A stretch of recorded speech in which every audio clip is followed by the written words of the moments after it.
ইলাসপুর গ্রামবাসীর উপর অত্যন্ত খুশি। ইলাসপুর মাদ্রাসার নাজিমা তালিমাত মোহতামিম সাহেবদের, শিক্ষকগণদের কৃতজ্ঞতা প্রকাশ করছি যে আমরা এই মাদ্রাসাতে 2006 সালে লেখাপড়া করেছি। এই মাদ্রাসাটাই আমাদের দ্বারাই পরিচালিত হয়েছে। আমরা এই মাদ্রাসার প্রথম ছাত্র হিসাবে ছিলাম, আছি। তারই মধ্য থেকে আপনারা যে আমাদেরকে ডাক দিয়েছেন, সুযোগ করে দিয়েছেন, এই জন্য আমরা আপনাদের শুকরিয়া আদায় করতেছি। কারণ 2009 সাল থেকে 2023 সাল পর্যন্ত আমাদেরকে কখনো সময় নেওয়ার জন্য কোনো আবেদন করা হয় নাই।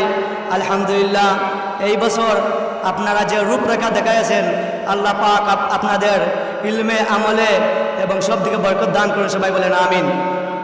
মুহতারাম হাজরিন, আসলে ওয়াজ নসিহত সব সময় হইতেছে।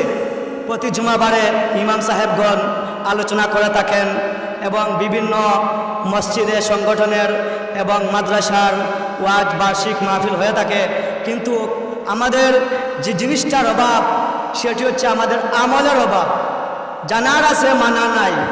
আসলে জানার নাম কামিয়াবি নয়, মানার নাম কামিয়াবি। আমরা যাই কিছু করি না কেন, আমরা যাই কিছু শুনি না কেন, আমরা আমল